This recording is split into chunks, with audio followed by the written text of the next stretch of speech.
नर्मदा मैयेवर असणाऱ्या असीम श्रद्धेपोटी या ठिकाणी जमलेल्या भाविकांनो, सर्वप्रथम वसंत व्याख्यानमालेच्या या ज्ञान यज्ञासाठी प्रौढ नागरिक मित्रमंडळाने मला निमंत्रित केले आणि पहिलंच पुष्प गुंफण्याचा बहुमान मला दिला, याने मी भारावून गेलोय.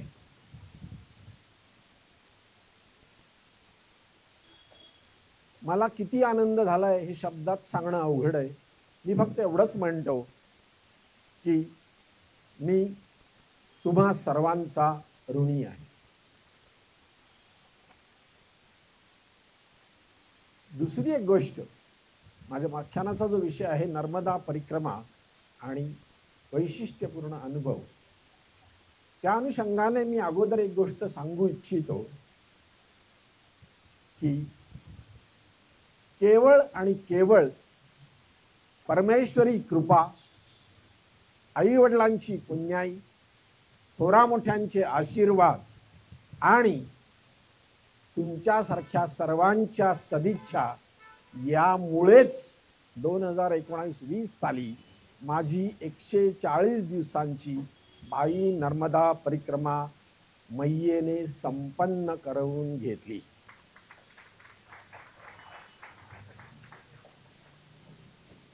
याचं श्रेय जे आहे ना ते परमेश्वरी कृपेवरच आहे. माझं काहीही नाही, मी निमित्त मात्र आहे असं मला नम्रतापूर्वक सांगावंसं वाटतं.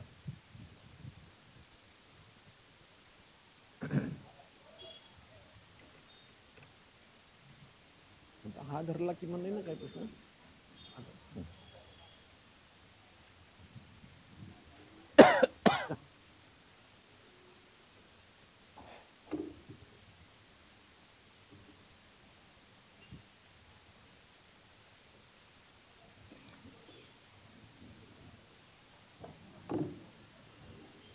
गंगेश्चैव यमुनेश्चैव गोदावरी सरस्वती नर्मदा सिंधू कावेरी जले अस्मिन् सन्निधिं कुरु.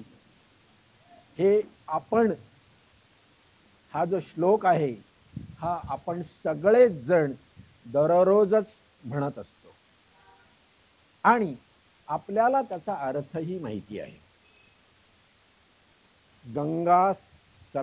गंगा यमुना सरस्वती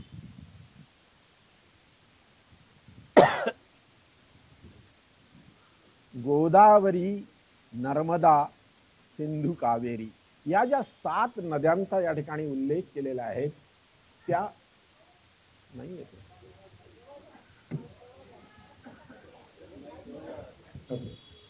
या ज्या 7 नद्या आहेत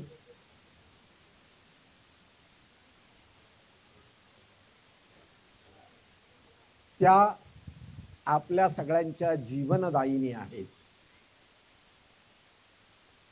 या श्लोकामध्ये नर्मदा मैयेचा सुद्धा उल्लेख आहे.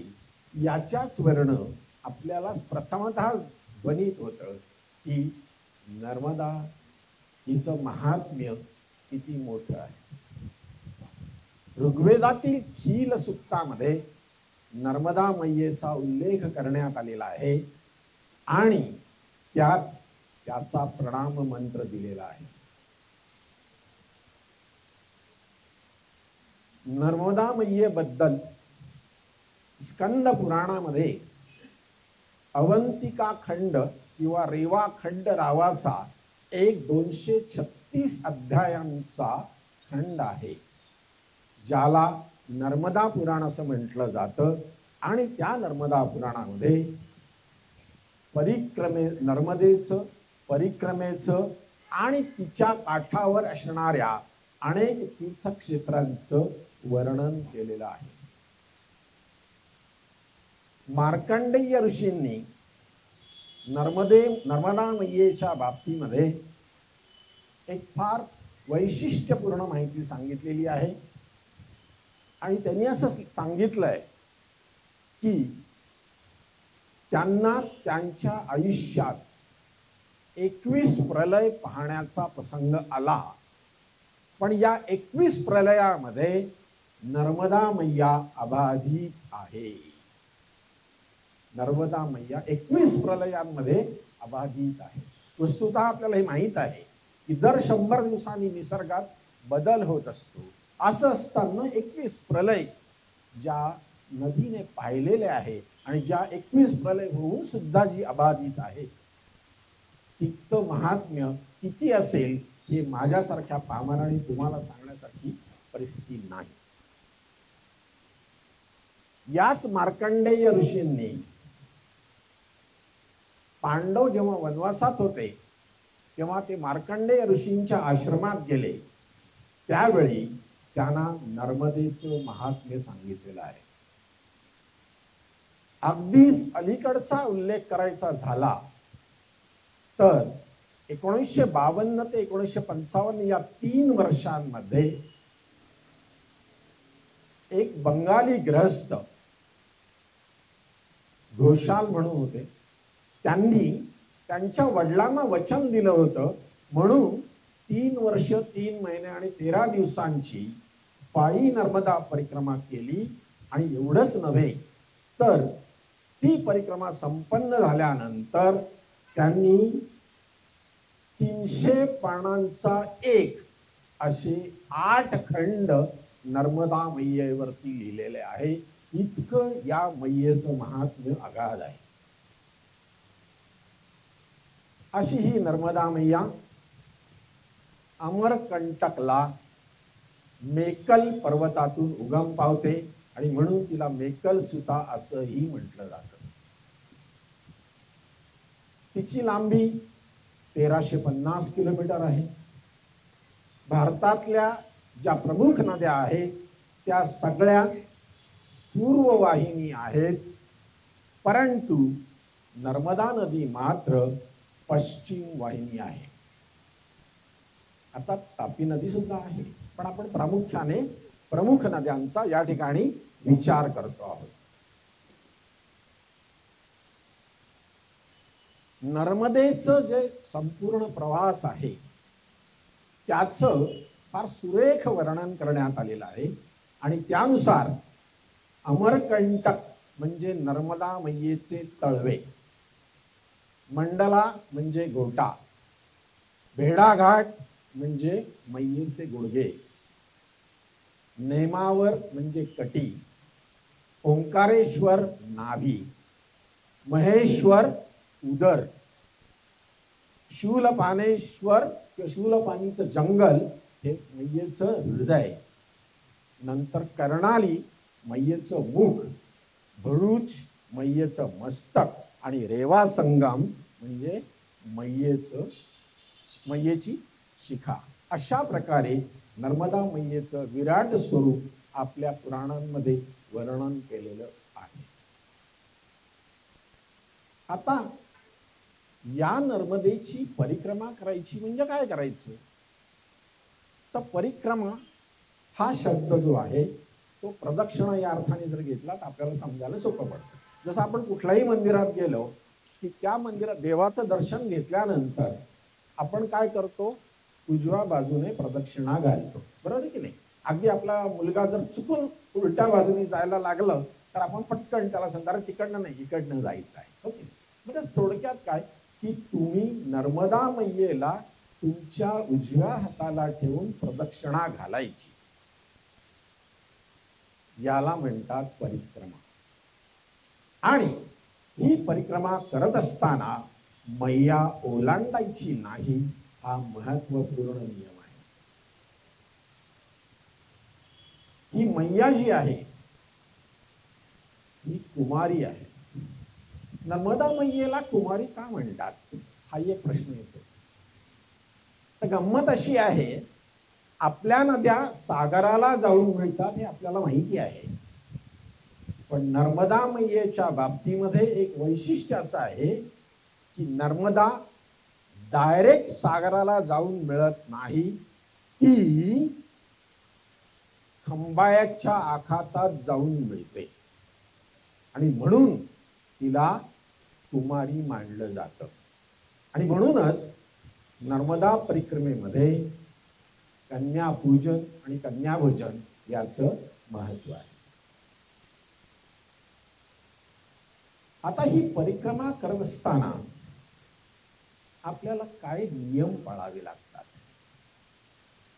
किंवा ही नर्मदा मैयेचीच का परिक्रमा करायची असा एखादा प्रश्न येऊ शकतो. नर्मदा मैयेचीच परिक्रमा करण्याचं मूलभूत कारण असं आहे की गंगेने एकदा देवांना विचारलं की अरे कोणी येतं माझ्यामध्ये स्नान करतं, त्याच्यामुळे मी मलिन होते, पण मी कुठे शुद्ध व्हायचं. देवाने तिला सांगितलं तू मैयेच आपल्या नर्मदा मैयेचं दर्शन घे, प्रश्न मिटून जातो. लक्षात आलं का?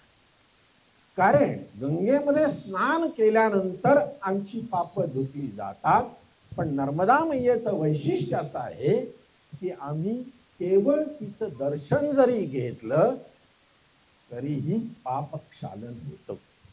आणि म्हणूनच ही परिक्रमेची संकल्पना आलेली आहे. म्हणूनच त्या पाण्याकडे बघत, मैयेच्या पाण्याकडे बघत बघत आम्ही चालायचं आणि आमची परिक्रमा संपन्न करायची. आता ही परिक्रमा आम्ही कुठून कुठे करू शकतो, कुठून सुरुवात करू शकतो, काय करू शकतो. मी सांगितलं सिद्धांत अगदी साधा आहे. मैयेला तुम्ही उजव्या हाताला ठेवा, हो की नाही?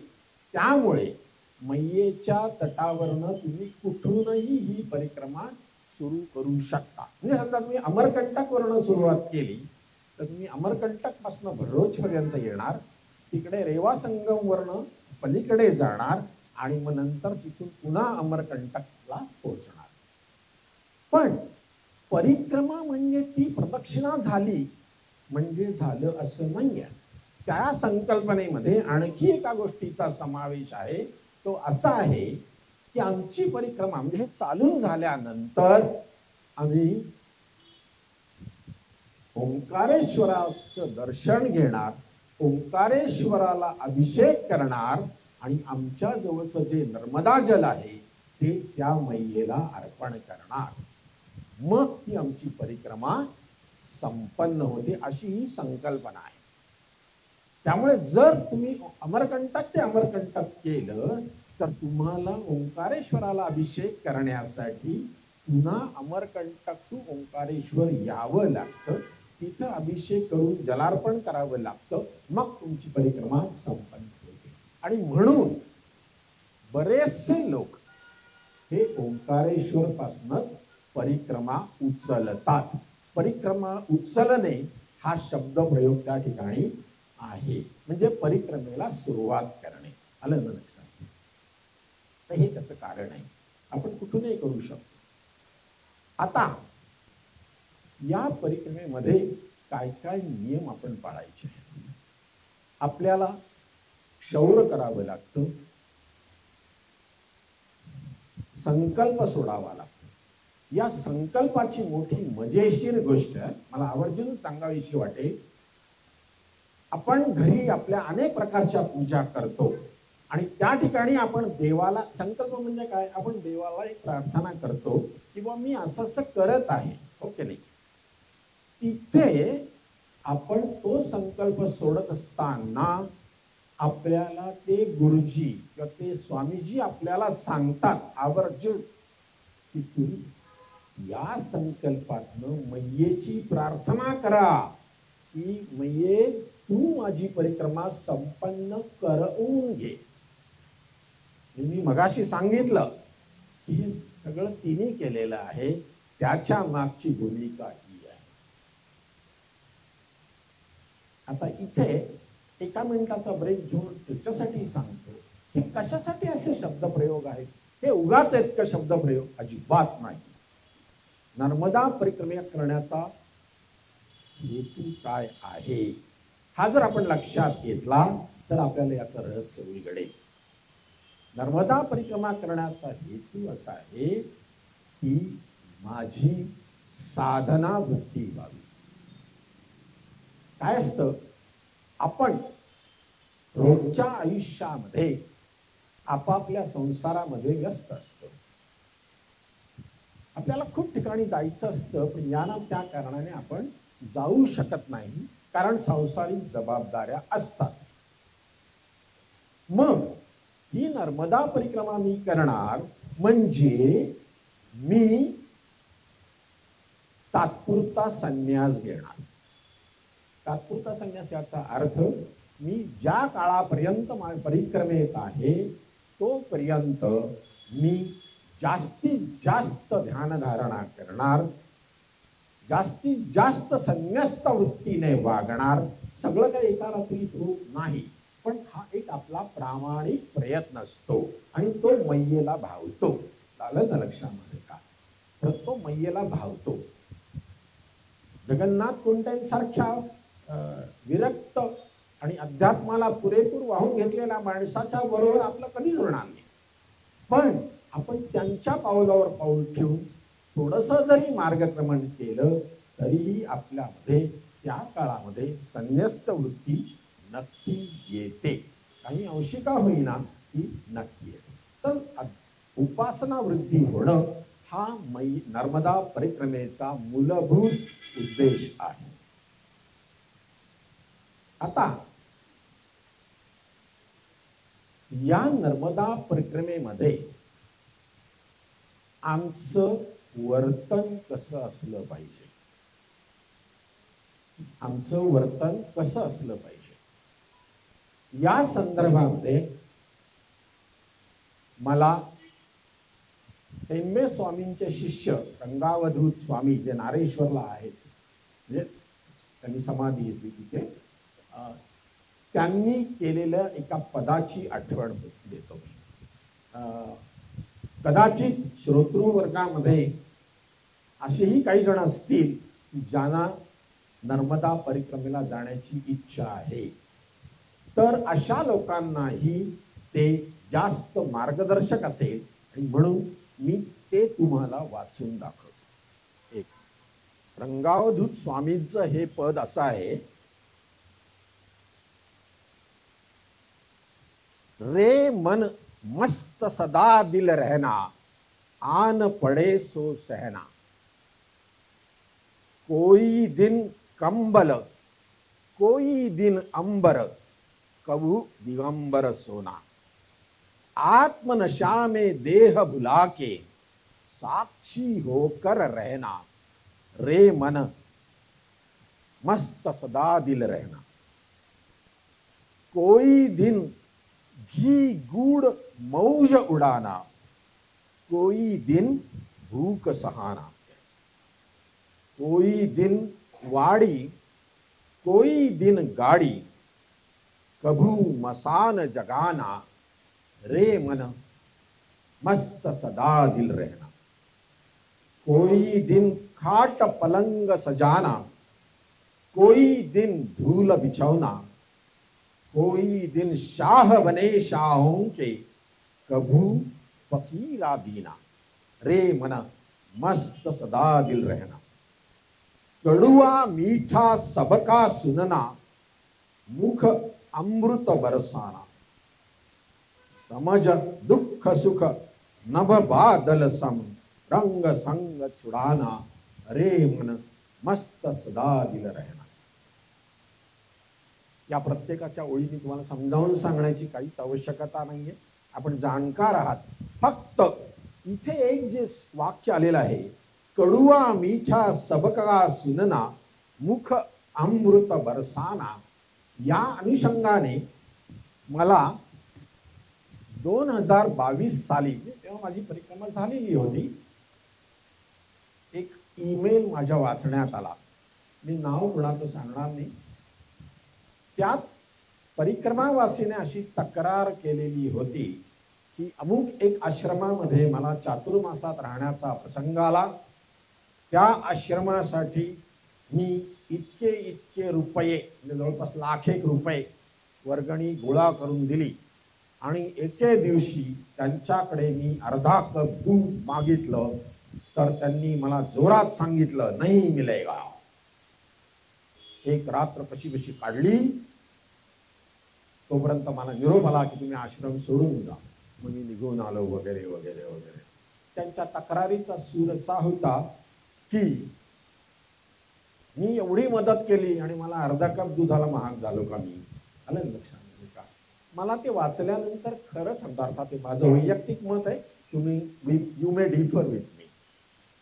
मला आश्चर्य वाटलं की अरे तुम्ही 90,000 गोळा करून दिले असतील, काय आनंद आहे, पण तुम्ही जेव्हा ते गोळा करून दिले तेव्हा कुठले त्या आश्रमाचे स्वामींनी तुम्हाला काही सांगितलं होतं का की माझ्या आश्रमाला फार गरज आहे आणि तुम्ही द्या म्हणून? असं काहीच नव्हतं, नाही का? असं काहीच नव्हतं. म्हणजे तुम्हाला वाटलं आणि तुम्ही केलं आहे. तर मुळामध्ये मी जर परिक्रमा करत असेल आणि मी जर असं अपेक्षा ठेवून काही करत असेल तर त्याचं मूल्य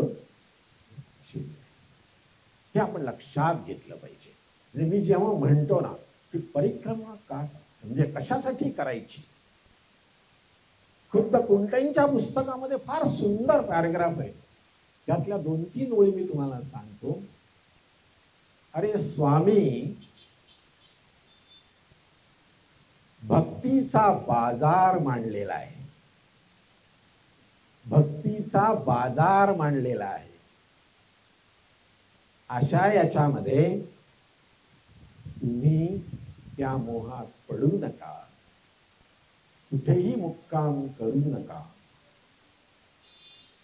मैया उपवाशी ठेवत नाही आणि उपवाशी ठेवलं तर ती जाणीव होऊ देत नाही. त्यामुळे निश्चिंत मनाने परिक्रमा करा. याचाच अर्थ काय आहे की मी ज्या वेळेला परिक्रमेसाठी पाऊल उचलतो त्यावेळेला माझी मैयेवरती नितांत श्रद्धा असली पाहिजे. त्या श्रद्धेनेच मी पाऊल उचललं पाहिजे, तरच त्याचा अर्थ. ती श्रद्धा जर नसेल तर, पण ती श्रद्धा जर असेल तर माझी परिक्रमा सफल संपूर्ण होणार, यात शंकाच नाही, यात शंकाच नाही.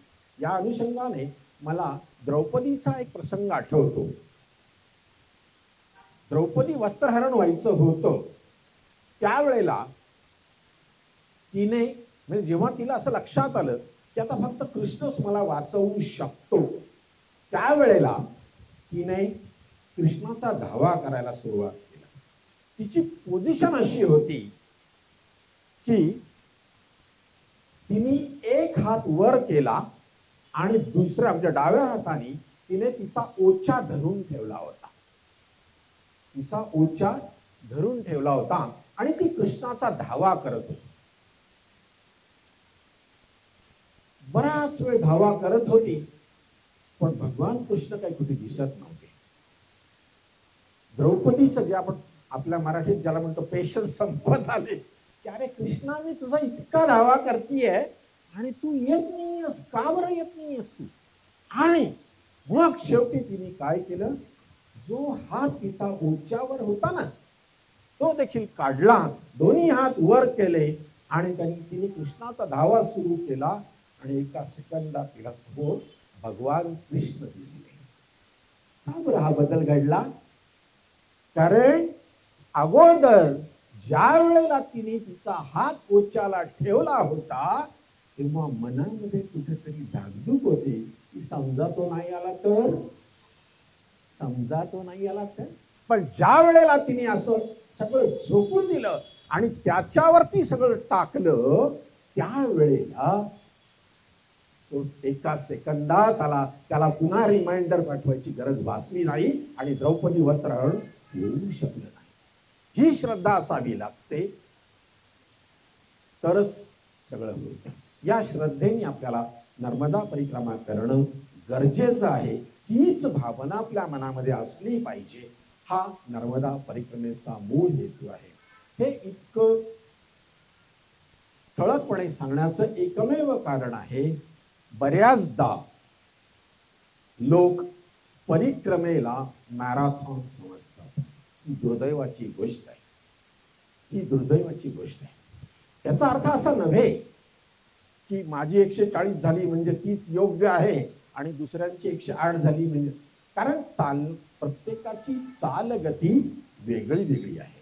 पण त्यातला महत्वाचा मुद्दा काय आहे की आमची चालगती कशी असली पाहिजे याचाही उल्लेख गुरुचरित्रामध्ये केलेला आहे. गुरुचरित्रामध्ये त्यांनी स्पष्टपणे असं लिहिलेलं आहे की गरोदर स्त्री जशी चालते, चालताना तिचं सगळं लक्ष त्या गर्भाकडे असतं. त्याला कुठेही दुखापत होता कामा नये, त्रास होता कामा नये, आणि त्यानुसार तिची चालगती असते. तसंच परिक्रमावासीने त्याचं धोरण काय ठेवायचं आहे? नामस्मरण. मग आता ते कोणता जप करायचा, काय करायचा हे आपल्यावरती त्यांनी सोडवून दिलेलं आहे. पण आम्ही रस्त्याने चालताना नामस्मरण करत चाललंच पाहिजे, आणि तेही एकाग्र चित्ताने. आलं का लक्षात? माझ्या बाबतीत सांगायचं तर मी त्वदीय पाद पंकजं नमामि देहि नटमध्ये हा जप करत होतो.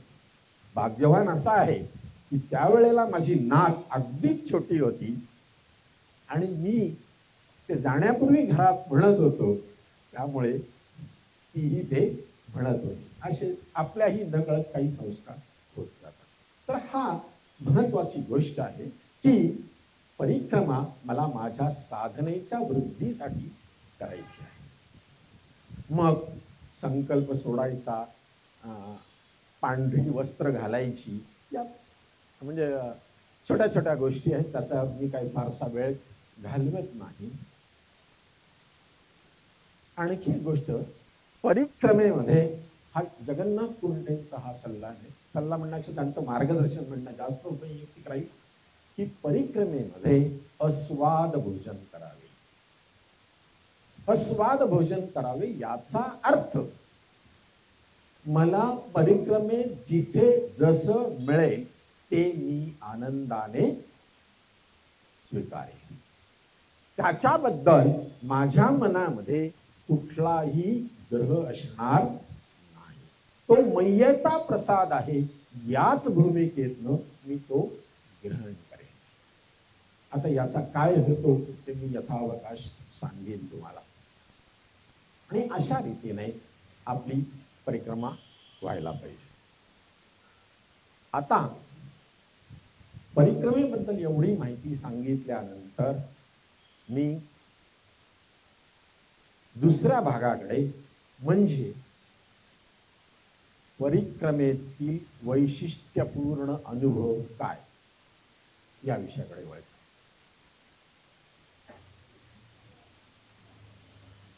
खर तर अध्यक्षांनी मगाशीच सांगितलं होतं की अश्वत्थामा भेटला का वगैरे. अगदी खरं आहे, अगदी खरं आहे. नर्मदा परिक्रमेवरून आपण आलो रे आलो. आपल्याला लोक, म्हणजे मी दोष कुणाला देत नाही, त्यांची उत्सुकता आहे की ते पटकन विचारतात, मुळे काय अनुभव आले तुम्हाला? नाही, अनुभव शब्द नाही, अनुभूती काय आल्या. अनुभूती काय आल्या. तर मी नम्रपणे सांगू इच्छितो की अनुभूती आणि अनुभव याच्यामध्ये फरक आहे. अनुभूती ही ईश्वर दत्त असते. अनुभूती ही ईश्वर दत्त असते. अनुभव माणसांकडनं मिळत असतो. अनुभव चांगला वाईट दोन्ही असू शकतो, पण अनुभूती मात्र आनंददायीच असते. आनंददायीच असते. हा महत्वाचा फरक आहे. तिसरी महत्वाची गोष्ट अशी आहे की अनुभूती येण्यासाठी आमची काहीतरी साधना असणं गरजेचं आहे, नाही का? आमची साधना असणं गरजेचं आहे. आणि त्याच्यामुळे प्रत्येकालाच अनुभूती येतील असं नाही. मग ह्याचा अर्थ जे कोणी इतर आहेत त्यांना काहीच मिळत नाही का? असं होत नाही. असं होत नाही. आपल्याला नर्मदा परिक्रमेमध्ये अनुभव या सदराखालीही खूप छान छान गोष्टी आपल्याला अनुभवायला येतात, ज्याच्यातनं आपल्याला आपलं आयुष्य सुधारण्याची खूप छान संधी मिळते. अगदी सोपं उदाहरण सांगतो मी. फक्त काय आहे माहिती का, की आपला दृष्टिकोन तसा हवाय. आता आपल्या दृष्टिकोनाबद्दल मी तुम्हाला सांगतो. परिक्रमेत माताराम, मिठाला काय म्हणतात? रामरस. पोळीला चपाती राम, भाजीला सब्जी राम, असे शब्द तिथे आहेत. म्हणजे काय आहे, बरेचसे शब्द असे आहेत की तिथे राम म्हटलेले आहे. आलं ना लक्षात? आता सहज विचार करा, आपण इथं आल्यानंतर काय, अरे तिकडे ना कुठलीही काही म्हटलं की राम म्हणतात त्याच्यामध्ये. अरे पण असा राम जोडून त्यांनी तुमचं आमचं नामस्मरण वाढवलेलं आहे, नाही का? हा त्याचा पॉझिटिव्ह अँगल आहे. आपण त्या दृष्टिकोनातून याच्याकडे बघितलं पाहिजे. यापेक्षा दुसरा अनुभव सांगतो. हा तर फारच बोलका आहे असं माझं व्यक्तिगत मत आहे. उन्हाळा लागलेला होता, म्हणजे मार्च महिना होता. आम्ही चाललेलो होतो. परिक्रमावासीकडे कमंडलूत पाणी असतं, पण प्रत्यक्षात काय होतं, विशेषतः मार्च महिन्यामध्ये ऊन आल्यामुळे त्या कमंडलूतलं पाणी कोमट होतं आणि आपल्याला स्वाभाविकपणेच कुठे विसाव्याला थांबलो तर गार पाणी मिळावं अशी अपेक्षा असते. अशा वेळेला मी चाललो होतो, पाणी प्यायची इच्छा झाली. गाव आलेलं होतं, जे घर दिसलं तिथे घुसलो. नर्मदे हर, ही परिक्रमावासीचा हा परवलीचा शब्द असतो, नर्मदे हर. तिथे असंच होतं ते. आणि एक ग्रस्त, आपली खाट असते ना खाट, त्या खाटेवरती शेषशाही भगवानाच्या अवस्थेमध्ये पहुडलेला होता. आलं लक्षात? म्हणजे अनंतासन त्यांनी केलेलं होतं. मी दोनदा नर्मदे हर नर्मदे हर असं म्हणालो, पण तो जागचाही हल्ला नाही. आता मला पाणी तर हवं होतं, नाही का? गरज माझी होती. मी म्हंटल मुझे पाणी मिलेगा, असं मी म्हटल्यानंतर पुढे तो काय म्हणला, हे फार मोलाचं आहे, नीट आहे का? तो म्हणला, बाबाजी मैं हरिजन हूं, चलेगा आपको? त्याचं हे वाक्य पुरं होतं ना होतं, तोच माझ्या तोंडातनं शब्द बाहेर पडले. मैं पंडित परिक्रमावासी हूं और मैं इतना ही जानता हूं कि मेरे सामने एक इंसान है जिससे मैं पानी मांग रहा हूं. तुम्हाला गंमत सांगतो, ताडकन तो त्या पोझिशनमधनं उठला. त्याने पाणी तर दिलंच दिलं, पुढे म्हणतो, बाबाजी चाय पिओगे, बाबाजी चाय पिओगे. माणूस तोच आहे, घटनाही तीच आहे, फक्त तुमचा दृष्टिकोन कसा आहे त्याच्यावरती तुमचा अनुभव बदलतो. म्हणून ही परिक्रमा मोलाची. पुढच्या अनुभवाकडे वळतो.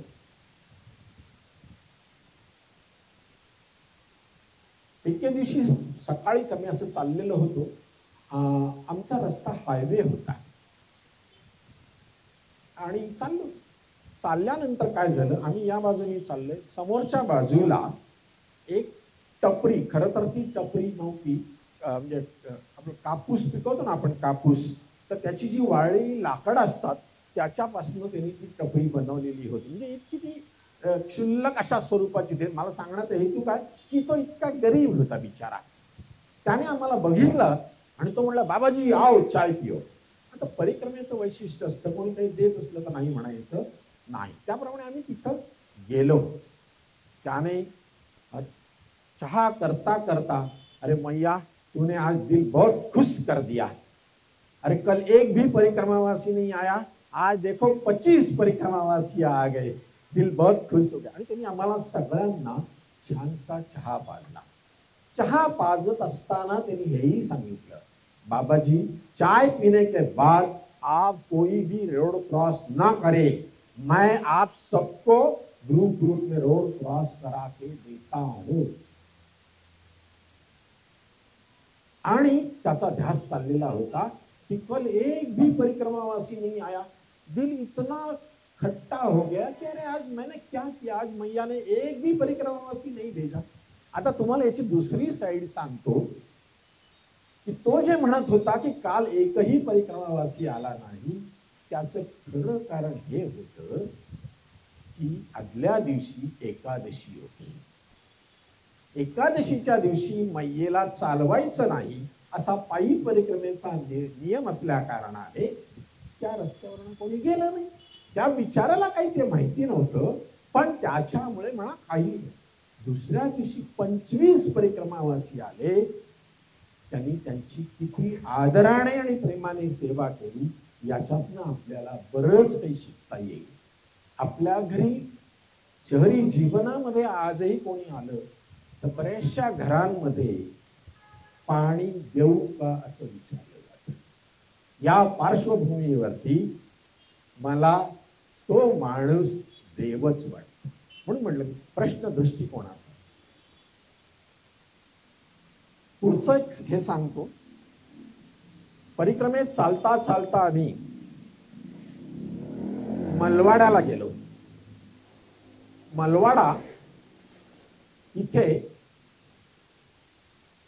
दगाबाबांचा आश्रम आहे. हे दगाबाबा हे नंदुरबार जिल्ह्यातले एक मोठे संत होऊन गेले आणि त्यांनी भारतामध्ये 4 ठिकाणी रामधून सुरू केलेली आहे, जी त्यांच्या पश्चात अद्यापही चालू आहे. मी ज्या ग्रुपमध्ये होतो त्या ग्रुपमधले म्हणजे आमचे स्वामीजी प्रसिद्ध भागवत कथाकार खगेंद्र महाराज, त्यांनी मला सांगितलं की मोये दादा आपण मलवाड्याला गेलो की अगोदर रामधून करायची, बाकीच्या नाही तो निरोप दिलेला होता. आम्ही मलवाड्यात पोचलो, रामधून मध्ये सामील झालो. रामधून चालू होती तेवढ्यात आम्हाला एकाने येऊन असं सांगितलं की बाहेर एक स्वामीजी आलेले आहेत आणि ते तुम्हाला उद्या सकाळच्या बालभोगचं निमंत्रण देऊ इच्छितात. बालभोग म्हणजे नाश्ता. म्हटलं ठीक आहे, घेऊन ये त्यांना आतमध्ये. आतमध्ये ते आल्यानंतर त्यांनी आम्हाला सांगितलं की मैं भोजवाड़ा से आया हूं, तो कल आप बालभोग के लिए भोजवाड़ा आइए. आता मलवाडा आणि भोजवाडा याच्यामध्ये फक्त 2.5 किलोमीटर अंतर होतं. परिक्रमेमध्ये आमचं जे टाइम टेबल असतं त्यानुसार आम्हाला बोधवाड्याला थांबणं नॉर्मल कोर्समध्ये शक्य नसतं. कारण आम्ही ज्या आश्रमात आत्ता मुक्कामाला आहोत त्या आश्रमाचे लालजी भाई आम्हाला उद्या बालभोग घेऊनच पाठवणार आहेत. त्यामुळे तिथे पुन्हा थांबून वेळ घालवणं योग्य होणार नाही. पण आता हे एवढे स्वामी आपल्याला निमंत्रण करायला आलेत म्हटल्यानंतर आम्ही त्यांना होकार भरला. दुसऱ्या दिवशी तिकडे पोहोचलो. तिकडे पोहोचल्यानंतर ते स्वामी काही कुठे दिसेना. मग आमच्या दादांना म्हटलं दादा ते काल आलेले स्वामी दिसत नाही. म्हणे पण मुळे दादा आपण नक्की ते बरोबर आश्रमात आलोय का? मग ते फोनाफोनी झाली, आश्रम बरोबर हे सगळं झालं. मी पण चौकशी केली तेव्हा त्यांनी सांगितलं हा वो आ जाएंगे ना. बसलो. त्यांनी आम्हाला नाश्त्यासाठी पोहे केले होते. पोहे चहा झाला. पण ते स्वामी जे आम्हाला काल भेटले होते ते आज दिसेच ना. आता उत्सुकता असते माणसाच्या याच्यामध्ये. मग मी पुन्हा तिकडे गेलो. अरे वो स्वामी जी आए की नहीं? उन्होंने 3 बार नर्मदा परिक्रमा की है. 3 बार नर्मदा परिक्रमा करने वाला यहाँ कोई नहीं है. वो जो सामने झोपड़ी दिखती है ना, उधर ही हमारे स्वामी हैं. आपने उनका दर्शन नहीं किया क्या? ठीक, आपण त्यांचं दर्शन घेऊ. कदाचित ते स्वामी तिथे असतील. बघा घटना कशा घडत जातात. आणि म्हणून त्या ठिकाणी गेलो. मनामध्ये होती की काल भेटलेले स्वामीजी तिथे असतील. पण अहो आश्चर्य, एका सिद्ध पुरुषाचं दर्शन त्या ठिकाणी आम्हाला घडलं. एका सिद्ध पुरुषाचं दर्शन त्या ठिकाणी घडलं. हा फक्त अनुभव मी एवढाच शब्दात सांगू शकतो. तो घेणं हे प्रत्येक वैयक्तिक आहे. याच्यापेक्षा जास्त स्पष्टीकरण देता येणं अशक्य आहे. मनात एकदम प्रसन्न झाले. मी आणि आमचे महाराज होते. आमची जिभली उचकली. म्हटलं, स्वामी जी, अगर आप इजाजत दे तो हमारे महाराज की और आपकी एक छबी खिंचवा देता हूं. ह्याच्यावर त्या सिद्ध पुरुषाने इतकं जबरदस्त उत्तर दिलं की आमचा मोबाईल त्याच ठिकाणी राहिला. अर्थात एकच भाग्य होतं की त्यांनी उत्तर देण्याच्या आत आमच्या महाराजांनी त्यांचा फोटो क्लिक केला होता. त्यामुळे एक त्यांचा फोटो तरी आता आमच्या जवळ आहे. आम्ही सांगू शकतो की या महाराजांचं दर्शन झालं. पण ते महाराज, तो सिद्ध पुरुष असं म्हणाला कि अरे, आपकी मां और मेरी मां, जिसके उदर से हम पैदा हुए हैं, उसे पूछिए कि हमें निर्माण करने वाला उसकी छवि कैसी है. वाचा बंद झाली, मनोमन साक्षांग दंडवत केला. 5 मिनिटं तिथं थांबलो आणि म्हणलं आम्ही निघतो आता. पण आम्ही जेव्हा असं म्हणलो तेव्हा तो सिद्ध पुरुष असं म्हणाला की अरे हा, मुझे अब तो विदा करणार होता. असं म्हणून त्याने आमच्या 25च्या 25 जणांना दक्षिणा दिली आणि आपण जसं महाराष्ट्रामध्ये वाकून नमस्कार करतो असा आमच्या 25च्या 25 लोकांना नमस्कार केला. एक सिद्ध पुरुष आमच्यासारख्या सामान्य माणसाला नमस्कार करतो, याच्यापेक्षा मोठा चमत्कार तो काय असतो.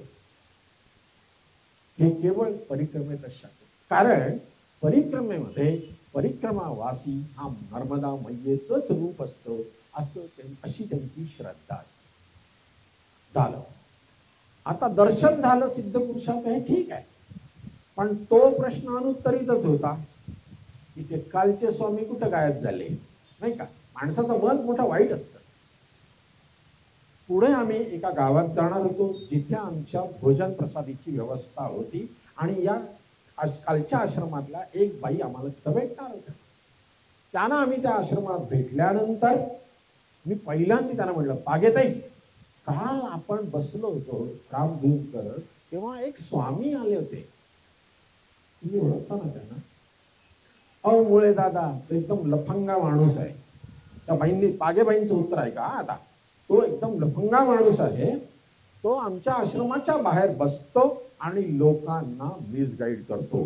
तर तुम्ही ताबडतोब लालजीभाईंना फोन करा आणि हे त्यांच्या कानावर घाला. मी लालजीभाईंना फोन केला नाही. म्हणलं तो कोण होता, काय होता, त्याचा उलगडा आता झालेला आहे.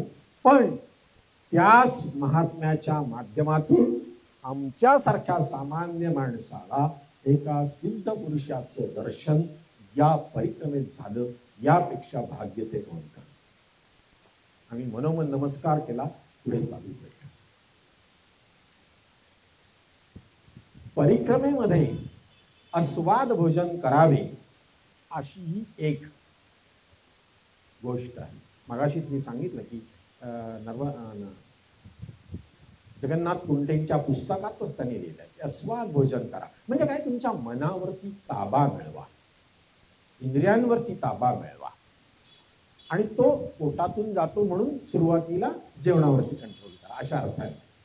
आम्ही एका आश्रमात जाताना, 1 मार्चची ही घटना आहे, जाताना आम्हाला रस्त्यात एक गाव लागलं जिथे भागवत सप्ताह चालू होता. भागवत सप्ताह चालू असला की तिकडे खूप जोरात असतं. त्यांनी आम्हाला विनंती केली की आपण सगळेजण भोजन प्रसाद घेऊन इथून निघा. आम्ही त्यांना सांगितलं की नाही, पुढच्या आश्रमात आमची सोय झाल्याचा निरोप आलेला आहे, त्यामुळे इथे फार तर आम्ही चहा घेतो आणि निघतो. त्यांनी ते मान्य केलं. तिथे चहा पाणी घेतला आणि पुढच्या आश्रमात गेलो. पुढचा आश्रम जिथे आम्ही व्यवस्था आहे असं सांगितलं होतं, तो तसा छोटा होता. तिथं आम्ही गेल्यानंतर आमच्या भोजन प्रसादीची वेळ झाली, पण काहीतरी गॅप झालेली होती.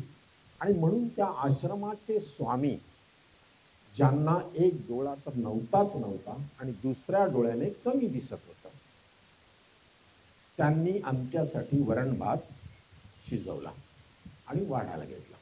बसले सगळे. आता आमची ती चायना डिश असते आणि मोठा बाऊल असतो. बरं, परिक्रमेत वाढायचं असतं म्हणजे ते एकदम वाढतात, कारण असं एवढी सेवा द्यायला काही कोणी नसतं. त्याप्रमाणे त्यांनी तो भात वाढला. तो भात वाढत असतानाच प्रत्येक परिक्रमावासीच्या लक्षात आलं की हा भात कच्चा आहे.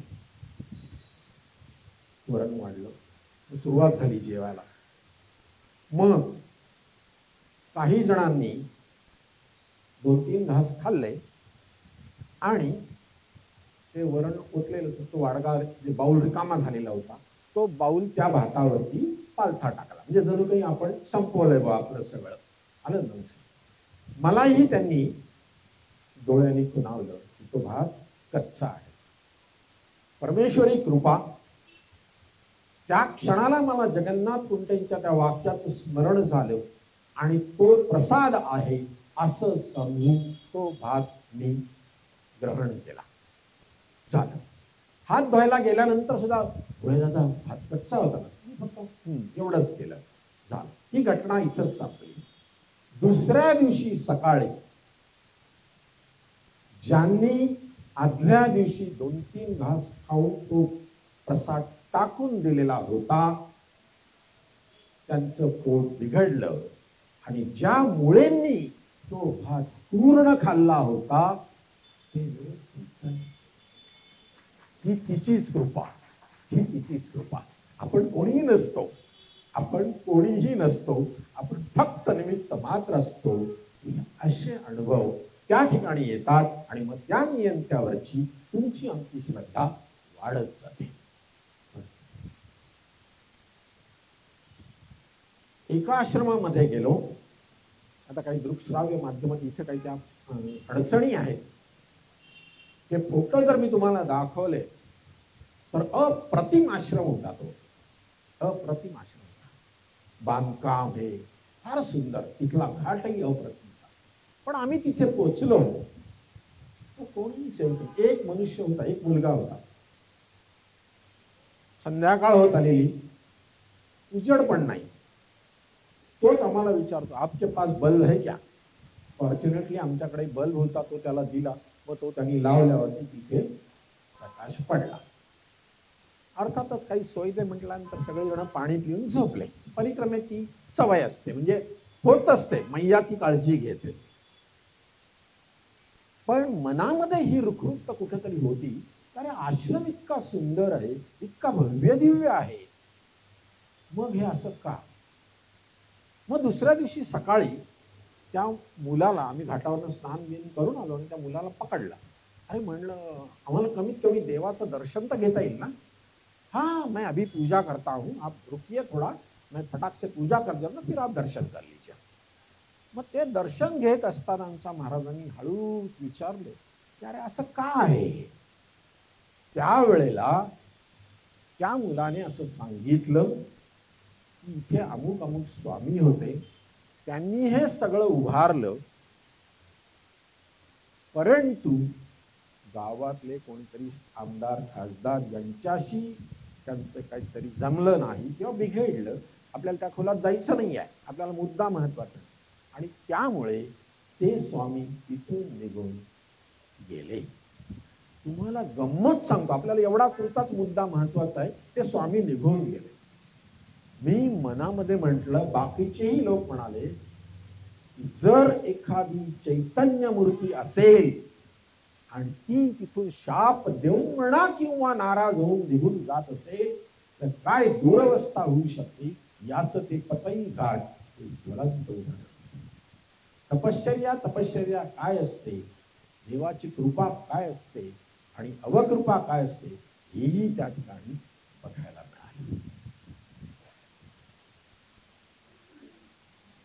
अशा अनेक गोष्टी तुम्हाला दररोज अनुभवता येतात, दररोज अनुभवता येतात. फक्त आपला दृष्टिकोन कसा आहे याच्यावर सगळं अवलंबून असतं. शेवटची एक गोष्ट सांगतो आणि मग प्रश्नोत्तरासाठी माझ्या वाणीला विराम देतो. परिक्रमेवरनं मी आलो. परिक्रमेवरनं आल्यानंतर दुसऱ्याच दिवशी बंगल्याच्या गच्चीवर गेलो. माझा 2 मजली बंगला आहे. आमच्या सौंना जिना चढायचा नाहीये, म्हणजे डॉक्टर सांगितलं की तुम्ही जिना बिना चढत जाऊ नका. त्यामुळे माझ्या अपरोक्ष चिरंजीवांवरती जबाबदारी होती की गच्चीतल्या झाडांना पाणी देणे. आणि आम्ही दोघंही त्या दिवशी वर गेल्यानंतर माझ्या गच्चीमध्ये कुंडीमध्ये आम्ही आंब्याची झाडं लावली. आमचा पराक्रम काही नाहीये, त्या माळ्याचा पराक्रम आहे. त्यांनी सांगितलं मी तुम्हाला कुंडीत आंबे आणून दाखवतो, आलं का लक्षात. आणि त्याच्यामुळे ते आम्ही लावलेले होते. आणि वरती गेल्यानंतर बघतोय एक आंब्याचं झाड पूर्णपणे सुकून गेलेलं होतं, पूर्णपणे सुकून गेलं होतं. मी तिला म्हटलं अरे वृषाली हे काय रे. म्हणे आता मी काय करू, मला तर वर यायचं नाही, आज तुमच्याबरोबर मी वर आली आहे म्हणे. म्हणजे मला वर यायचं नाही. मला वाटलं समीर बघत असेल, त्यांनी नाही बघितलं. आता या घटनेच्या वेळेला मला नर्मदालयाच्या भारतीताई ठाकूर डोळ्यापुढे आल्या. परिक्रमेत असताना त्यांनी त्यांचा एक व्हॉट्सअप आला होता. नाशिकलाच त्या राहत होत्या हे तुम्हाला सगळ्यांना माहीत आहे. त्यांच्या बंगल्यामध्ये एक झाड होतं. ते झाड वाढलं, त्याला खूप छान पिवळी फुलं यायची, पण त्याच्या फांद्या आणि फुलं शेजारच्यांच्या बंगल्यात पडायची. शेजारच्यांनी तक्रार केली. यांनी सुरुवातीला दुर्लक्ष केलं. एके दिवशी भारतीताई मॉर्निंग वॉकवरनं परत येत असताना ते त्यांना लिटरली आडवे झाले आणि म्हणाले की तुम्ही ते झाड तोडताय की नाही.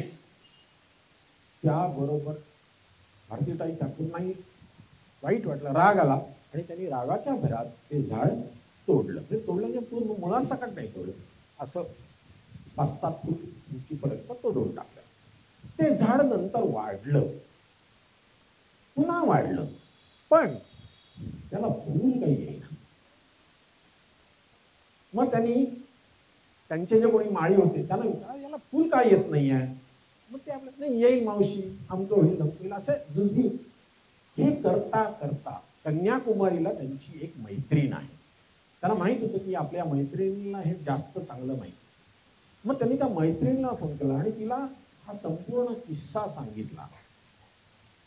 ही मैत्रीण त्यांना म्हणाली की अगं तू त्या झाडाला पाणी घालते वगैरे ठीक आहे, पण तू त्या झाडाची क्षमा मागितलीस का म्हणाली. ती म्हणे काय क्षमा म्हणजे, अरे तुला काय वाटतं त्या झाडाला काही भावना नाही का, तू त्या झाडाला तोडलंस ना, मग त्याची क्षमा मागितलीस का. मग भारतीताईंना या सगळ्या गोष्टींचा उलगडा झाला. त्यांनी क्षमा मागितली, माझी चूक झाली, पण माझा असा नाईलाज होता म्हणून माझ्या हातून हा अपराध घडलेला आहे, तू मला क्षमा कर. आणि त्यांनीच पुढे लिहिलं. आणि काय आश्चर्य, त्याच्यानंतर 15 दिवसांनी ते झाड फुलांनी बहरलं. ते झाड आणि हे माझ्या मनात कोरलेलं होतं.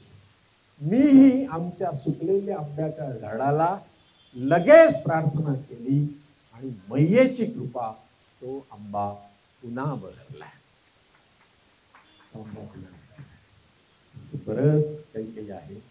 आपला दृष्टिकोन कसा असतो त्याच्यावरती मैया आपल्याला वेगवेगळे अनुभव देत असते, आपलं जीवन सुखी करत असते. असंच ती तुम्हा सर्वांचं जीवन सुखी करो अशी तिच्या प्रती प्रार्थना करून मी माझ्या वाणीला विराम देतो. आणि जर कोणाला काही प्रश्न असतील मोस्ट वेलकम. मुळेजी नमस्कार. नमस्कार. नर्मदा परिक्रमेच्या बाबतीमध्ये आपण जे काही अनुभव सांगितले, तर या ठिकाणी जी मंडळी असते ती अत्यंत गरीब आहे. त्यांच्याजवळ रोजच्या जे काही लागतं त्याच्यासाठी सुद्धा पैसा नसतो, तरीही ते लोक एवढं सगळं करत असतात.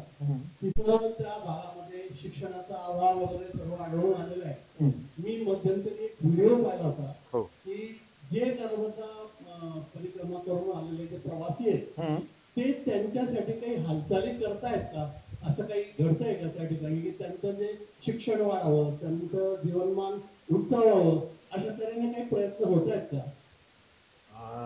नाही, आता ह्याच्यासाठी माझ्याकडे काही माहिती उपलब्ध आहे असं अजिबात नाही आहे. हे पहिल्यांदा सांगू इच्छितो. दुसरी गोष्ट अशी आहे, फक्त हा प्रश्न मी दुसऱ्या एका प्रश्नाशी निगडीत करतो, कारण मागेही मला हा एक प्रश्न एका ठिकाणी विचारण्यात आला होता की लूटमार होते परिक्रमेमध्ये, मग असा काही अनुभव तुम्हाला आला का. तर त्यावेळेला मी त्यांना सांगितलं की नाही, आता तसे अनुभव कुणालाही येत नसावेत, मलाही नाही आला आणि इतरांना येत नसावे. त्याचं कारण असं आहे म्हटलं की प्रामुख्याने जगन्नाथ कुलटे, प्रतिभाताई या ज्या काळात त्यांनी परिक्रमा केली त्या काळामध्ये जे लूटमार करणारे होते ते पोटार्थी असतात. आता त्यांच्या पोटाची सोय भारत सरकारने किंवा कुठलं राज्य सरकारने केलेली आहे आणि त्यामुळे आज अशी परिस्थिती आहे की तीच मंडळी तुम्हाला चहा पाणी देते, तीच मंडळी तुम्हाला चहा पाणी देते. त्याच्यामुळे एकंदरीत विकास झाला आहे असं जनरल स्टेटमेंट आहे. पण आपल्यालाही याची कल्पना आहे असं जरी झालं असलं तरीही अजून बरंच काही करण्यासारखं आहे. आणि या अनुषंगाने मी जो मगाशी सारखा दृष्टिकोन हा शब्द वापरतो, भारतीताई ठाकूर IAS ऑफिसर नर्मदा परिक्रमेला गेल्या आणि त्यांनी काय बोध घेतला की अरे इथल्या मुलांना शिक्षण नाही आहे, शिक्षण हेच इथल्या दारिद्र्याचं मूळ कारण आहे. आणि त्यांनी नोकरी वगैरे सोडून आपलं सर्वस्व त्या ठिकाणी दिलं. पण असेही लोक आहेत, असेही लोक.